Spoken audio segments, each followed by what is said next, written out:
So, for me, the daily confrontation with fear has become a real practice for me since about three years ago. I went skydiving in Dubai, right? And skydiving is a really interesting confront with fear, right? So I gotta stand up. I'm sorry, I gotta stand up. All right. So all your friends, what happens? You go out.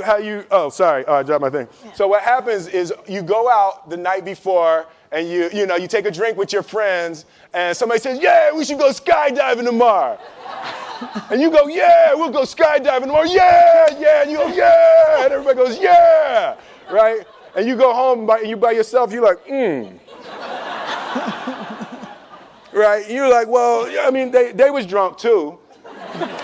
Right? So maybe they not, maybe, I mean, we don't have to go. We don't have to do it. So then that night you're laying in your bed and you just keep, and you're terrified. You keep imagining over and over again jumping out of an airplane, and you can't figure out why you would do that, right?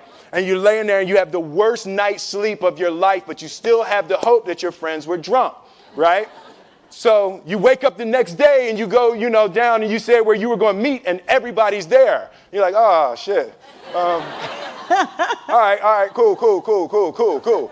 Right? So you get in the van and you don't know that your friends had the same night that you had because they're pretending like they didn't. They're like, yeah, man, my uncle's a Navy SEAL and, this is going to be great. I've been looking forward to this. And you're like, oh, my God. And your stomach is terrible. You can't eat and everything, but you don't want to be the only punk who doesn't jump out of this airplane. So you get there, and then you have this safety brief. And you're standing there, and the guys will tell you, well, if the chute doesn't open, what's going to happen is well, why the hell, what could happen? That the chute wouldn't open, right? So you do a thing, and what you do is your first jump, you're attached to a guy who is going, he's going to walk you out. So you go, and you get there, and there's an airplane, and nobody's stopping. Everybody's still going. So you get onto the airplane, and you're sitting there, and it's extra because you're sitting on some dude's lap, some stranger. You're sitting on his lap, and it's like, you're trying to make small talk. Yeah, man. So you be jumping with people all the time, huh? Right? So, and then you just want to make sure, you got kids, right? You got people you need to see, right?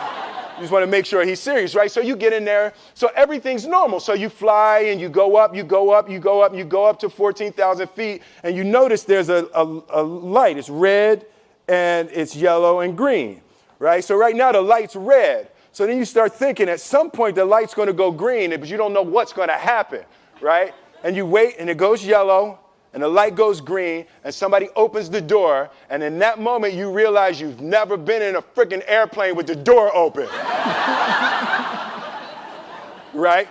Terror. Oh, sorry, I'm spitting. Oh, sorry. No, terror. Right? So you go, and then, if you were smart, you sat in the back so you don't go first, right? And then people start going out of the airplane. And you go, and the guy walks you up to the end of the thing, and you're standing, and your toes are on the edge, and you're looking out down to death. And they say, on 3. And they say, 1, 2, and he pushes you on 2 because people grab on 3, right? Right? And you go,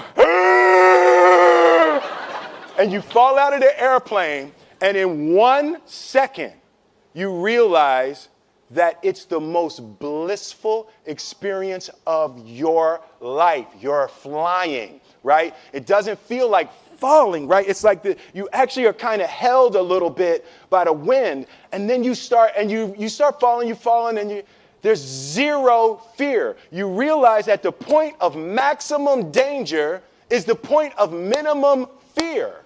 It's bliss. It's bliss. And you're flying. Right? And you're doing that. And then 20 seconds, 25 seconds, 40 seconds, and you have enough time to just kind of be like, oh, shit, that's that building. I saw like that one. Oh, you can see the ocean. right? You start doing all of that. And the lesson for me was, why were you scared in your bed the night before? What do you need that fear for? Just don't go. Why are you scared in your bed 16 hours before you jump? Why are you scared in the car? Why could you not enjoy breakfast?